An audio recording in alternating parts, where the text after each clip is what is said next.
ഭൂമിഗീതത്തിലേക്ക് ഹൃദയം നിറഞ്ഞ സ്വാഗതം. നാം ഇന്ന് സജീസ് ഗോഡ് ഫാമിലാണ്. ശ്രീമാൻ സജി മണവാളൻ എന്ന ചെറുപ്പക്കാരൻ്റെതാണ് ഈ ഗോഡ് ഫാം. എറണാകുളം ജില്ലയിലെ കറുകുറ്റി പഞ്ചായത്തിൽ മുന്നൂർപ്പള്ളി എന്ന സ്ഥലത്താണ് ഈ ഗോഡ് ഫാം സ്ഥിതി ചെയ്യുന്നത്. സുമാർ 300-ലേറെ ആടുകൾ ഈ ഗോഡ് ഫാമിലുണ്ട്. വളരെ ശാസ്ത്രീയമായ രീതിയിൽ ഒരു റബ്ബർ തോട്ടത്തിനകത്ത് റബ്ബർ മരങ്ങൾക്കൊന്നും ഒരു കേടുപാടുമില്ലാതെ പണിതിരിക്കുന്ന ഷെഡുകളിലാണ് ആടുകളൊക്കെ നിൽക്കുന്നത്.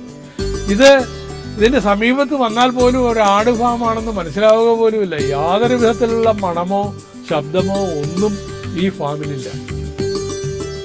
ആടുകളെ വളർത്തി കുഞ്ഞുങ്ങളെയും വലുതിനെയും ഒക്കെ വിൽക്കുക എന്നുള്ളത് മാത്രമല്ല, ആടിന്റെ കാഷ്ടവും മൂത്രവും ശേഖരിച്ച് അത് ഉപയോഗിക്കാവുന്ന വിധത്തിലെല്ലാം ഉപയോഗിക്കുക എന്നുള്ളതും ഇദ്ദേഹത്തിന്റെ ഒരു രീതിയാണ്. എന്നല്ല, ആട് വളർത്തലിനെ പറ്റി ഒട്ടേറെ പുതിയ കാര്യങ്ങൾ അദ്ദേഹത്തിന് പറയാനുണ്ട്. നമുക്ക് ശ്രീമാൻ സജി മണവാളൻ എന്ന ചെറുപ്പക്കാരൻ പറയുന്നത് ഒന്ന് ശ്രദ്ധിച്ച് കേൾക്കാം. അദ്ദേഹത്തിന്റെ ആട് ഫാം.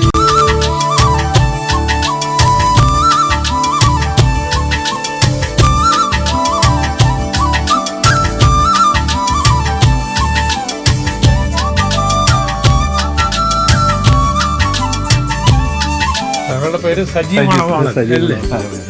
സജി ഗോഡ് ഫാം എന്നാണ് ഗോഡ് ഫാമിന്റെ പേര്. ഇപ്പൊ എത്ര ആടുണ്ട് ഇവിടെ? ഇപ്പൊ 300 ആടുണ്ട്. 300 ആടുണ്ട്.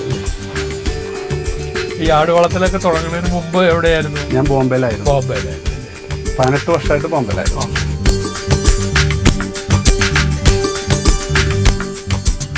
സജി ഗോഡ് ഫാമിൽ ഇപ്പൊ 300 ആടുണ്ടെന്നാണല്ലോ പറഞ്ഞത്. എങ്ങനെയാണ് ഈ ആട് വളത്തിൽ കൊണ്ട് നമുക്ക് പ്രയോജനപ്രദമാണോ? എന്നെ സംബന്ധിച്ചുള്ള ലാഭകരമായ സംഭവമാണ്. ആടിനെ വളർത്തി വിൽക്കുകയാണ്, ഇറച്ചിക്കാർക്ക് വിൽക്കുകയാണ് ചെയ്യുന്നത്. ഇത് ശരിയായ മാർക്കറ്റുകളിൽ കൊടുക്കുക, അതല്ലാതെ എല്ലാവരും കശാപ്പക്കാർക്ക് കൊടുത്താൽ മുതലാകില്ല. പിന്നെ ഇതിന് ബൈ പ്രോഡക്റ്റ് ഉണ്ടാക്കി ശരിയായ മാർക്കറ്റ് എന്നുള്ളത് ഒന്നും കൂടി ഒന്ന് വിശദീകരിക്കും. ഞാനിപ്പോൾ ചെയ്യുന്നത് 5 or 6 പ്രസവം കഴിഞ്ഞുള്ള പെണ്ണാടിനെ ആണ് ഞാൻ എനിക്ക് അടുത്തൊരു നമ്മളൊരു കസിൻ ഇവിടെ ഒരു കാറ്ററിംഗ് നടത്തുന്നുണ്ട്, ആൾക്ക് കൊടുക്കുന്നത്. പിന്നെ ഈദ് കോട്ടിന് വളർത്തുന്നുണ്ട്. ഈദ് കോട്ട് വളർത്തിയ എല്ലാവരും ഈദ് കോട്ടാവില്ല. എന്തെങ്കിലും ചെറിയ ന്യൂനതകൾ, കൊമ്പൊടിയ എന്തെങ്കിലും ചെറിയ ന്യൂനതകൾ വരുമ്പോൾ അവരെയും ഇവർക്ക് കൊടുക്കും, കാറ്ററിങ്ങിന് കൊടുക്കും. പിന്നെ ചെയ്യുന്നത് ഈ ഈദ് കോട്ടായിട്ട് അത് മോഹവില കിട്ടുന്നുണ്ട്. പിന്നെ പെൺകുഞ്ഞിന് കിലോയ്ക്ക് 450 കിലോ വിലയ്ക്ക് കൊടുക്കുന്നുണ്ട്. അത് കശാപ്പുകാർക്ക് ആർക്ക് കൊടുത്താലും ഇതിന് പകുതി വില വരെ കിട്ടുന്നില്ല. ഞാൻ ശരിയായ കസ്റ്റമർക്ക് ഇതിനെത്തിക്കുക, എങ്കിലേ ലാഭകരമാക്കാൻ കഴിയുള്ളൂ. കൂടാതെ ഇതിന് ബൈ പ്രോഡക്റ്റ് ഉണ്ടാക്കുക. ഇതിന് ബൈ പ്രോഡക്റ്റ് ഉണ്ടാക്കാൻ കഴിയുന്നത് ഇതിൻ്റെ കാഷ്ടത്തിൽ നിന്ന് ഞാൻ ഒരാടിൽ നിന്ന് 4 കിലോ കമ്പോസ്റ്റ് ഉണ്ടാക്കാൻ കഴിയും. 1 കിലോ കമ്പോസ്റ്റ് എനിക്ക് 5 രൂപ ലഭിക്കുന്നുണ്ട്. 20 രൂപ ഒരു ആടിൽ നിന്ന് ഒരു ദിവസം കമ്പോസ്റ്റിൽ നിന്ന് മാത്രമായിട്ട് ലഭിക്കുന്നുണ്ട്. ഒരു ദിവസം എനിക്ക് ആടിന് ആടിന്റെ മെയിൻ കഷ്ടം, പിന്നെ ഇതിന്റെ തീറ്റ ഞാനിവിടെ വരുന്ന ചവറുകളൊക്കെ അവിടെ കൂടിയിടും. പിന്നെ കുറച്ച് ഇവിടെ കിട്ടാൻ നാട്ടിൽ ലഭ്യമായ കുറെ, ഞാൻ മുട്ടയുടെ തോട് കാൽസ്യം കാർബണേറ്റ് ആണ്, അത് പൊടിച്ച് ചേർക്കുന്നുണ്ട്.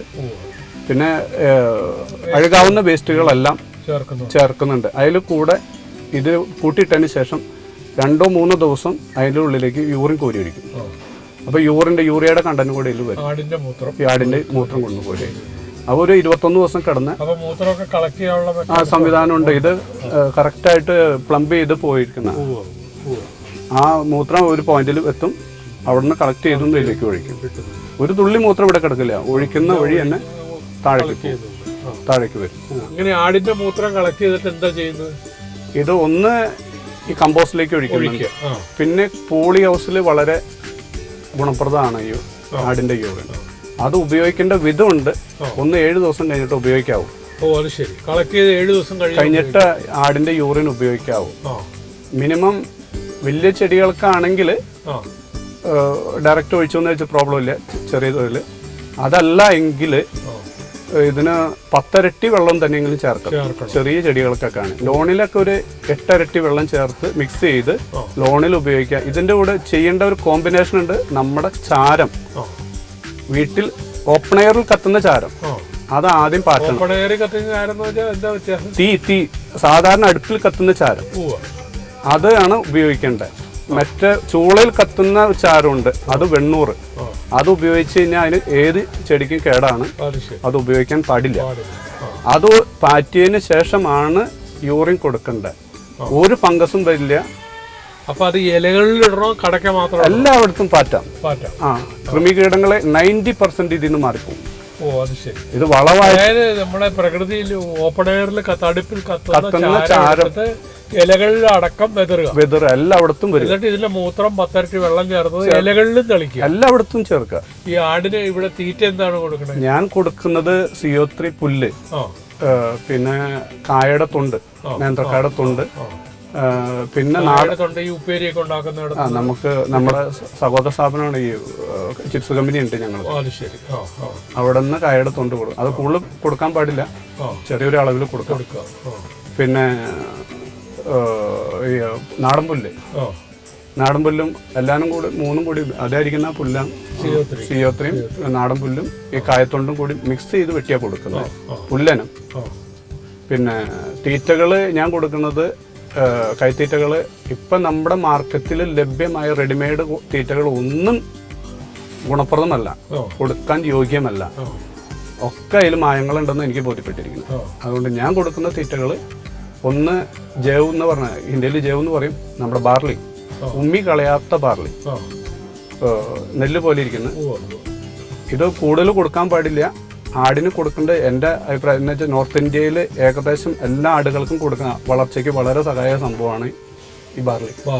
പക്ഷെ ഇത് കൂടുതൽ കൊടുത്ത ആട് ചത്തുപോകും. അതിൻ്റെ ഒരു പെർസെൻറ്റേജ് ഉണ്ട്. ഒരു ആട് ഒന്നിന് 60 ഗ്രാമിൽ കൂടുതൽ കയറി പോകാൻ പാടില്ല. 100 ഗ്രാം മാക്സിമം അതിൽ കൂടുതൽ പോയാൽ വയറ് വെറുക്കും, ചത്തുപോകും. ഒരു 60 ഗ്രാം വരെ ഒരു ആടിന് ചെല്ലാം. ഒരു ആടിന് 60-70 ഗ്രാം വരെ നോർമലി ചെന്ന് കഴിഞ്ഞാൽ പ്രശ്നങ്ങളൊന്നും ഉണ്ടാകില്ല. വളർച്ചയ്ക്ക് വളരെ സഹായിക്കുന്ന സംഭവമാണ്. പിന്നെ സോയ തവിട്, പിന്നെ ബസ്മതി റൈസിന്റെ തവിട്, പിന്നെ ചോളം പൊടിച്ചതിലും വാങ്ങുമ്പോൾ മഞ്ഞച്ചോളം അതിൽ വാങ്ങുമ്പോൾ ശ്രദ്ധിക്കേണ്ട കാര്യം, ഈ അരിക്ക് വില കുറവാണ്. ചോളമായിട്ട് കമ്പയർ ചെയ്യുമ്പോൾ അരിക്ക് വില കുറവായതുകൊണ്ട് ചോളത്തിൽ ഒരുപാട് അരിപ്പൊടിയുടെ മിക്സിങ് വരുന്നുണ്ട്. അത് കൊടുത്താൽ ആടിന് ദോഷമാണ്. അപ്പൊ റെഡിമെയ്ഡ് സംഭവം വാങ്ങുമ്പോൾ ശ്രദ്ധിച്ച് വാങ്ങേണ്ട സാധനമാണ് ഈ തീറ്റ. എല്ലാനും വാങ്ങുമ്പോൾ ശ്രദ്ധിച്ച് വാങ്ങണം. പിന്നെ തേങ്ങാപ്പിണ്ണാക്ക് പിന്നെ കൊടുക്കുന്നത് ഇപ്പൊ അവൈലബിൾ ആയിട്ട് ചില സീസണിൽ കിട്ടാണ്. മണിച്ചോളത്തിന്റെ തൊണ്ട് കിട്ടാറുണ്ട്. ഇപ്പൊ അവൈലബിൾ അല്ല. ഒരു മഴ കഴിഞ്ഞ് 2 മാസം കഴിയുമ്പോൾ ഓരോ അത് കൊടുക്കാറുണ്ട്. അവിടെ ഞാൻ എല്ലാം കൂടി ഇത് മിക്സ് ചെയ്യുന്ന ടാങ്കാണ്. തീറ്റ കൈത്തീറ്റ കൊടുക്കുന്ന രാവിലെ ഒരു നേരം, ഉച്ചയ്ക്ക് ഒരു നേരം പുല്ല്, വൈകിട്ട് ഒരു നേരം പുല്ല്, വെള്ളം ആവശ്യത്തിന്. കൈത്തീറ്റ കൊടുക്കുമ്പോൾ ഒരാടിന് എത്ര കിലോ കിട്ടും? ശരിയായ ബോഡി വെയിറ്റിന്റെ 2% ആണ് കൈത്തീറ്റ കൊടുക്കേണ്ടത്. അപ്പൊ നമ്മൾ സ്റ്റോൾ ഫീഡിങ്ങിൽ അതനുസരിച്ചാണ് എണ്ണത്തെ കയറ്റിയിട്ടേക്ക്. അപ്പൊ അവർക്ക് കൊടുക്കുന്ന ഡിഷാണത്. അവിടെ ഏതെങ്കിലും പ്രത്യേക ഇനം ആടിനെയാണോ വളർത്തുന്നത്? എല്ലാ ഇനം ആടുകളെയും വളർത്തും? ശരിക്കും ആട് വളർത്തൽ ശരിയായി ചെയ്യേണ്ടത്, ബേസ് ബ്രീഡ് തുടങ്ങേണ്ടത് ഞാൻ ചെയ്തത്, ഞാൻ താമസിക്കുന്ന 50 കിലോമീറ്റർ ചുറ്റളയിൽ നിന്നാണ് ബേസ് ബ്രീഡ് നാടൻ ആടുകളെ കളക്ട് ചെയ്തിരിക്കുന്നത്. അതിൽ ഹൈബ്രിഡ് ആടുകളെ വെച്ച് ക്രോസ് ചെയ്തിരിക്കുന്നു. ഈ ഹൈബ്രിഡ് ആടുകൾ വെച്ച് ക്രോസ് ചെയ്യുമ്പോൾ ആദ്യത്തെ വരുന്ന കുട്ടിക്ക് ഇതിൻ്റെ ഹൈബ്രിഡിൻ്റെ 30% ഗുണം ഉണ്ടാവും. ഈ ബേസ് ബ്രീഡിന് നമ്മുടെ അതിന് പ്രസവ ഗുണമുണ്ട്. നമ്മുടെ ആടിന് വലിയ ഗുണമുള്ള പ്രസവ ഗുണം. ആ പ്രസവ ഗുണം നിൽക്കുകയും ചെയ്യും. വരുന്ന കുഞ്ഞുങ്ങൾക്ക് ഇതിൻ്റെ 30% ഗുണം കയറി വരും. അപ്പോൾ ഹൈബ്രിഡ് ആടുകൾക്ക് 1.25 വർഷത്തിൽ ഒരു കുഞ്ഞ് തരുമ്പോൾ നമ്മുടെ 1.25 വർഷത്തിൽ 2 പ്രസവം ഉണ്ടാവും. ഒരു പ്രസവത്തിൽ മിനിമം ഒരു കുഞ്ഞ് തരും. 2 കുഞ്ഞ് ഒരു പ്രസവത്തിൽ തരും. അങ്ങനെ 2 പ്രസവത്തിൽ 1.25 വർഷത്തിനുള്ളിൽ 3-4 കുഞ്ഞുങ്ങൾ ലഭിക്കും ഒരു കുഞ്ഞിന്റെ സ്ഥാനത്ത്. പിന്നെ ഉൽപാദനം വർദ്ധിപ്പിക്കേണ്ടത് ബ്രീഡിങ്ങിലാണ്. അകന്ന ബന്ധങ്ങളെ ഉപയോഗിക്കാം. അങ്ങനെ 2-3 ബ്രീഡ് വരാതെ അകന്ന ബന്ധങ്ങളെ വേറെ നിയമങ്ങളൊക്കെ പാലിക്കുക. അതാണ് അപ്പോൾ വളർച്ച ഉണ്ടാവും. അല്ലാതെ ജമുനാപ്പാരി ആടിന് നമ്മുടെ നാട്ടിൽ വളർത്തുന്ന ആടിനെ വളർത്താൻ യോഗ്യമല്ല. ഒന്ന്, അതിന് പ്രസവ ഗുണമില്ല. 2, മീറ്റ് പെർസെൻറ്റേജ് കുറവ്. പിന്നെ കുഞ്ഞുങ്ങൾ കുറവ്. ഒരു കുഞ്ഞേ തരുള്ളൂ, 1.25 വർഷത്തിൽ പ്രസവിക്കുള്ളൂ, മീറ്റ് പെർസെൻറ്റേജ് കുറവാണ്. പിന്നെ ജമുനാപ്പാരി ആടിനെ വളർത്തേണ്ട കാര്യമില്ലാന്ന് എനിക്ക് തോന്നി. അതുകൊണ്ട് ഞാൻ ജമുനാപ്പാരി ആടിനെ വളർത്താറുണ്ട്. ഇവിടെ ഹൈബ്രിഡ് ഏതിനെയൊക്കെ വളർത്തുന്നത്? ഇപ്പൊ ഉള്ളത് പർബസരി, ബീറ്റല്. ബോയറിനെ വളർത്തുന്നില്ലേ? ബോയർ ഇപ്പൊ ഇല്ല. അതെ, അതിന്റെ ബോയറിന്റെ മീറ്റിന് ടേസ്റ്റ് കുറവാണ്. പിന്നെ ശരിക്കും ഇപ്പൊ 1-2 ജനറേഷൻ കഴിഞ്ഞ് കഴിയുമ്പോൾ ബോയർ ചെയ്യണമെന്ന് താല്പര്യമുണ്ട്. അതായത് ഇപ്പൊ ആദ്യം നമ്മുടെ അടുത്തുള്ള ബ്രീഡുകളെ മലബാറി മുട്ടൻ എന്റെ കയ്യിലില്ല. ഇപ്പൊ മലബാറി നല്ലൊരു മുട്ടൻ എന്ന് പറയുന്നത് ഇപ്പൊ ഹൈബ്രിഡ് എന്നുള്ള ഉയർന്ന ഭാരമുള്ള മലബാറി മുട്ടനെ കിട്ടാനില്ല. ശരിയായ നമ്മുടെ മലബാറി എന്ന ഇനം നമ്മുടെ നാട്ടിൽ നിന്ന് അന്യം നിന്ന് പോയി. ഈ താങ്കളുടെ ഈ കൂടിനൊരു പ്രത്യേകത കാണുന്നത്, ഇത് ഈ റബ്ബർ തോട്ടത്തിനിടയ്ക്ക് റബ്ബർ മരങ്ങൾക്കൊന്നും ഒരു കേടുമില്ലാതെ വളരെ ഭംഗിയായി വളരെ ശാസ്ത്രീയമായ ഒരു രീതിയിലെല്ലാം അറേഞ്ച് ചെയ്തിരിക്കുന്നതായിട്ടാണ്. ഇതിൽ ആരുടെയെങ്കിലും ഉപദേശം കിട്ടിയിട്ടുണ്ട്? എൻ്റെ ഒരു സുഹൃത്തുണ്ട്, അഗ്രി ഫാം സൊല്യൂഷൻ പേരില്. ആളുടെ സഹായം എനിക്ക് ലഭിച്ചിട്ടുണ്ട്. അത് ശരി. ആളുടെ സഹായം കുറെ തേടിയിട്ടുണ്ട്. ആളെ നമുക്കൊന്ന് പരിചയപ്പെടുത്താൻ കഴിയുമോ? അതിനെന്താ, ഒന്ന് ആയിക്കോട്ടെ. Hello, James Mathew. ജെയിംസ് മാത്യുവിനെ എനിക്ക് നല്ലതുപോലെ അറിയാം. ഇന്നൊക്കെ ഏതിലൊരു 1ാം ക്ലാസ് ആട് ഫാം ഉണ്ട്. ഞങ്ങള് പണ്ട് ഷൂട്ട് ചെയ്തിട്ടുണ്ട്. ആള് എനിക്ക് അതിന്റെ സാങ്കേതിക കുറെ സഹായങ്ങൾ ചെയ്തിട്ടുണ്ട്. അത് ശരി. ജെയിംസ് മാത്യുവിന്റെ അഡ്വൈസിലാണോ ഈ ഫാം ഒക്കെ തുടങ്ങിയത്? ഇപ്പൊ ഒരുപാട് ആട് ഫാം ആയല്ലോ അത് ശരി. ഇപ്പൊ മിക്കവാറും എല്ലാ ജില്ലയിലും ആയോ? ഒട്ടുമിക്ക എല്ലാ ജില്ലയിലായിട്ടുണ്ട്. ആയിട്ടുണ്ടല്ലോ. Very good. അങ്ങനെ വളർന്നു പോവാം കേട്ടോ. നമ്മുടെ നാട്ടിൽ ശരിക്കും വികസിച്ച് വരാത്ത ഒരു വ്യവസായമാണ് ആട് വളർത്തല്. അത് കൊമേഴ്ഷ്യൽ ഫാമായിട്ട് ചെയ്താൽ മാത്രമേ നമുക്ക് ഒരു പ്രയോജനം കിട്ടുള്ളൂ. അപ്പൊ ഇദ്ദേഹത്തിന്റെ ആശയങ്ങൾ കേട്ടോ, സാധാരണ ആട് വളർത്തുന്നത് വളരെ വ്യത്യസ്തമാണ്. അല്ല, എന്റെ ആശയം പറയുകയാണെങ്കിൽ ഇതൊരു ബിസിനസ് അല്ല, കൊമേഴ്ഷ്യൽ അല്ല, ഇതൊരു ജീവിത രീതിയാണ്. അതിൽ കൂടെ നോക്കിയാലാ ഇത് നടക്കുള്ളൂ. ഇത് നമ്മൾ ബിസിനസ് അല്ലെങ്കിൽ തൊഴിൽ എന്നുള്ള രീതിയിലല്ല, നമ്മൾ ജീവിത രീതിയാണ്. ഇതിന് ഇന്ന ടൈമില്ല, ഇന്ന കാര്യങ്ങളില്ല, ഇതിനു വേണ്ടി നമ്മൾ സമർപ്പിക്കുക, അപ്പോഴാണ് ഇതിന് റിട്ടേൺ കിട്ടുക. എനിക്ക് ഈ ജൈവവളങ്ങൾ മറ്റുള്ള കാര്യങ്ങളൊക്കെ ഓരോ ബുദ്ധിമുട്ടുകൾ വന്ന് എൻ്റെ ചെലവുകൾ എത്തുന്നില്ല എന്ന് കണ്ടപ്പോൾ ഞാൻ ആ വഴിക്ക് ചിന്തിച്ചപ്പോഴാണ് എനിക്ക് പുതിയ വഴികൾ. ഇതിന്റെയൊക്കെ ഒരു അക്കൗണ്ട്സ് മീൻസ് ഇപ്പൊ അതൊക്കെ ഞാൻ തന്നെ ചെയ്യാം. എൻ്റെ ഭാര്യ എന്നെ ഹെൽപ്പ് ചെയ്യുന്നുണ്ട്. പുള്ളിയുടെ ഫാമിലും അങ്ങനെയാണ്. എന്റെ ഭാര്യ നല്ലോണം ഹെൽപ്പ് ചെയ്യുന്നുണ്ട്. കണ്ടിട്ടുണ്ട്. വളരെ നല്ലൊരു. എങ്ങനെയുണ്ട് ഫാമൊക്കെ? നല്ല രീതിയിൽ അത് കാര്യങ്ങൾ നമ്മൾ പറഞ്ഞ കാര്യങ്ങളൊക്കെ വളരെ പെർഫെക്റ്റ് ആയിട്ട് ചെയ്യുന്ന ഒരാൾ കൂട്ടത്തിൽ കൂടിയാണ്. കറക്റ്റായിട്ട് ഫോളോ ചെയ്യും. ആളുടേതായിട്ടുള്ള നിരീക്ഷണങ്ങളും കാര്യങ്ങളൊക്കെ അതിനോട് എന്തോരം കാര്യങ്ങൾ എൻഹാൻസ് ചെയ്യാൻ പറ്റുമോ അത്രയും എൻഹാൻസ് ചെയ്ത് ചെയ്യുന്ന ഒരു കൂട്ടത്തിൽ കൂടിയാണ് ആള്.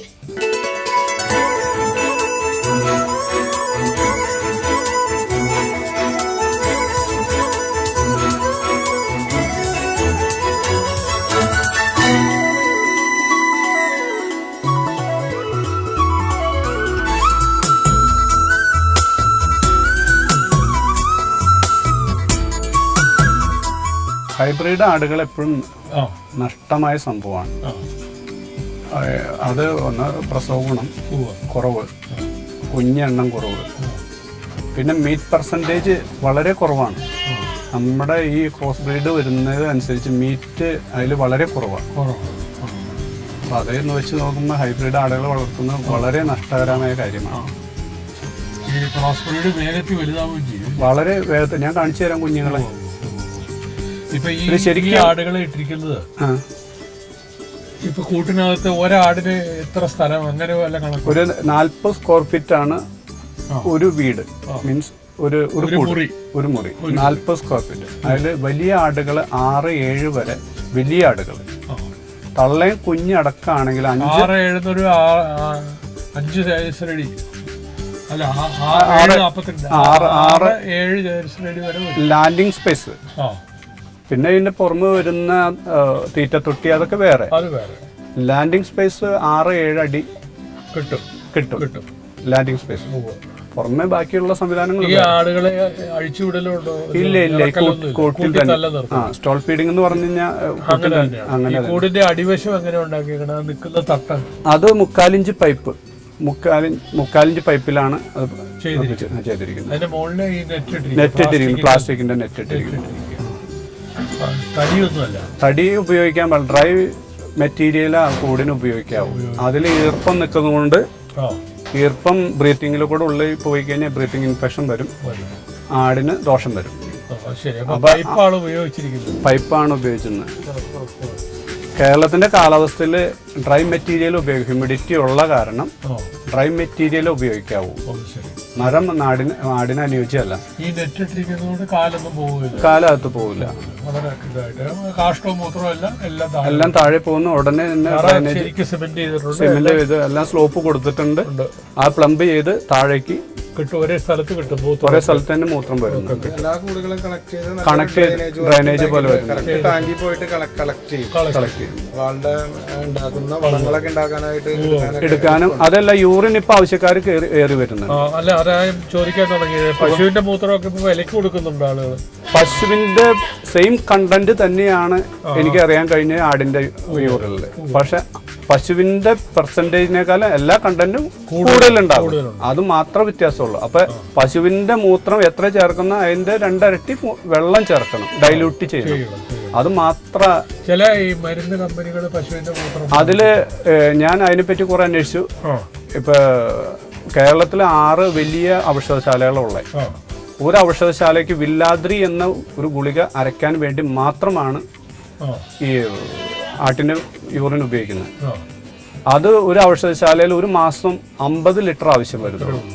അത് വ്യാവസായികമായിട്ട് അങ്ങനെ നോക്കിക്കഴിഞ്ഞാൽ വലിയ ബൾക്ക് സെയിൽ കിട്ടുന്ന സംവിധാനമല്ല. ഇത് ശരിക്കും കൃഷി ആവശ്യത്തിന് തന്നെയാണ് ഉപയോഗിക്കേണ്ടത്. അതും ഇത് എന്താ ഈ നമ്മുടെ ആയുർവേദ ആവശ്യങ്ങൾക്ക് ഇത് ബൾക്കായിട്ട് ആവശ്യം വരുന്നില്ല. അത് പ്രാദേശികമായിട്ട് ഏകദേശം എല്ലാവർക്കും ലഭിക്കുന്നുണ്ട്. പിന്നെ കൂടാതെ അവർക്ക് സ്വന്തമായിട്ട് ഫാമുള്ളവരാണ് കൂടുതലും. അപ്പോൾ അതൊരു വലിയ മാർക്കറ്റായിട്ട് തോന്നുന്നില്ല. സംഭവം ഉപയോഗിക്കുന്നുണ്ട്, പക്ഷെ അതൊരു ആട്ടിൻ കാഷ്ടം കൃഷിക്ക് ഉപയോഗിക്കാം. അതുകൂടാതെ നമ്മുടെ പച്ചക്കറി കൃഷി ചെയ്യുന്ന കർഷകർ, പ്രത്യേകിച്ച് ഓപ്പൺ പ്രിസിഷൻ ഫാമിംഗ് ചെയ്യുന്ന ആൾക്കാരല്ലേ, അവരുടെ ഫെർട്ടിഗേഷൻ സിസ്റ്റം മൂത്രം അടിച്ചിട്ട് അവർക്ക് ചെയ്യാൻ പറ്റും. നനയ്ക്കുന്നതിന്റെ ഒപ്പം തന്നെ ഫെർട്ടിഗേഷനും നടക്കും. അതുമാതിരി നഴ്സറിക്കാര് ഓർക്കിഡിനൊക്കെ വളരെ യോഗ്യമാണ്. അപ്പൊ ലിക്വിഡ് ഫെർട്ടിലൈസർ കെമിക്കൽ ബേസ്ഡ് ഫെർട്ടിലൈസറിനേക്കാളും ഒരുപാട് എഫക്റ്റീവ് ആണ്. അതായത് പശുവിന്റെ മൂത്രത്തിലുള്ളതിനേക്കാളും ഒരു 7 മുതൽ 8 ഇരട്ടി കണ്ടന്റ് ആടിന്റെ മൂത്രത്തിലുണ്ട്. അപ്പൊ അവർക്ക് ഒരുപാട് കോസ്റ്റും സേവ് ചെയ്യാൻ പറ്റും, റിസൾട്ടും ഉണ്ട്. ഒരുപാട് പേര് സജന്റെ അടുത്ത് വന്നിട്ട് ഡ്രമ്മൊക്കെ അവിടെ കൊണ്ടുവച്ചാണ് ആൾക്കാർ അത് നിറച്ച് അവര് കൊണ്ടുപോകുന്നുണ്ട് സ്ഥിരമായിട്ട്.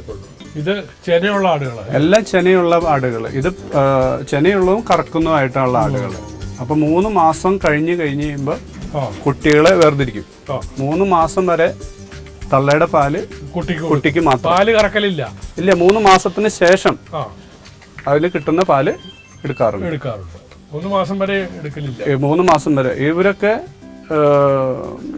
8-10 ദിവസമായിട്ടുള്ളൂ. ഈ ആട്ടിൻകുഞ്ഞുങ്ങൾ എന്ത് പ്രായമുള്ളതാണ്? ഇത് 3 മാസം കഴിഞ്ഞു. എന്ത് ഇനമാണിത്? ഇത് എന്റെ ബ്രീഡ്, നമ്മള് നമ്മുടെ ഫാമിലി ബ്രീഡ് ചെയ്തുണ്ടാക്കിയ എന്റെ പേര് തന്നെ ക്ലാമ്പ് ചെയ്തേക്കണ സജീസ് ബ്രീഡ്. ഇതിപ്പോ 17 തൊട്ട് 20 കിലോ വരെ ഭാരം വരും. സാധാരണ ഗതിയിലാണെങ്കിൽ 8 കിലോ ഭാരം വരും. 3 മാസം ആകുമ്പോ 17-20 കിലോ ഭാരം വരുന്നുണ്ട്. ഇതിന് കാരണം ആടിന്റെ പാല് ആടിന്റെ കുഞ്ഞിനാണ് 3 മാസം വരെ. ഇതിന്റെ വളർത്താനുള്ളത് പെൺകുഞ്ഞുങ്ങളെ വളർത്താൻ കൊടുക്കും. വെള്ളങ്ങൾ ആൺകുട്ടികളെ വാങ്ങാറുണ്ട്, മുട്ടക്കുഞ്ഞുങ്ങളെ വാങ്ങാറുണ്ട്. അപ്പൊ അതിന് തൂക്കത്തിനാണോ വില, എണ്ണത്തിനാണോ? തൂക്കത്തിനാണ് വില. എങ്ങനെ, എത്ര വെച്ചാ കൊടുക്കുക? പെൺകുഞ്ഞുങ്ങളാണെങ്കിൽ 450 രൂപ, ആൺകുഞ്ഞുങ്ങളാണെങ്കിൽ 400 രൂപ കിലോയ്ക്ക്. ആണാണെങ്കിൽ 400, പെണ്ണാണെങ്കിൽ 450 രൂപ കൊടുക്കും. അതെ, കൊടുക്കും. ഇത് ആൺകുട്ടികളുടെ കൂടാണ്. ഇത് ഇപ്പൊ 3-3.25 മാസമായിട്ടുണ്ട്. 18-20 കിലോ വരണം ഭാരം. പിന്നെ ഇത് 20 കിലോ വരും തോന്നുന്നു. 20 കിലോ വരും. ഇത് ഈദുകോട്ടായിട്ട് വരുന്ന. ഇതിന്റെ അച്ഛൻ എന്ത് ഇനമാണ്? ഇത് അത് വന്ന് ചുമപ്പ് വന്ന് പർബസരി. ഈ ബ്ലാക്ക് ആൻഡ് വൈറ്റ് വരുന്നത് ഇതാണ് ബീറ്റല്. ബ്ലാക്ക് ഒക്കെ വരുന്നത് ബീറ്റലാണ്. അപ്പൊ ഇവരുടെ പെൺകുഞ്ഞുങ്ങൾക്കായാലും പ്രസവ ഗുണം ഉണ്ടാകുകയും ചെയ്യും. കുഞ്ഞുങ്ങളെ കൂടുതൽ ലഭിക്കുകയും ചെയ്യും, വളർച്ച ഉണ്ടാകുകയും അമ്മ നാടനാണ്. നാടനാണ്. ശ്രീ സജി മണവാളന്റെ സജീസ് ഗോഡ് ഫാമിലെ ദൃശ്യങ്ങൾ ഈ ആഴ്ചയിൽ അവസാനിക്കുന്നില്ല. ഇതിന്റെ തുടർ ദൃശ്യങ്ങൾ അടുത്ത ആഴ്ചയിലും നമുക്ക് കാണാം. ഭൂമിഗീതം പരിപാടിയെ സംബന്ധിച്ച നിങ്ങളുടെ വിലയേറിയ അഭിപ്രായങ്ങളും ആട് വളർത്തലിനെ സംബന്ധിച്ച സംശയങ്ങളും ദയവായി ഞങ്ങളെ എഴുതി അറിയിക്കുക. ഞങ്ങളുടെ മേൽവിലാസം ഭൂമിഗീതം, കൈരളി TV, കൈരളി ടവേഴ്സ്, പാളയം, തിരുവനന്തപുരം. ഭൂമിഗീതത്തിന്റെ ഈ ഉപാഖ്യാനം ഇന്നിവിടെ അവസാനിക്കുകയാണ്. അടുത്തയാഴ്ച വീണ്ടും കാണാം. നന്ദി, നമസ്കാരം.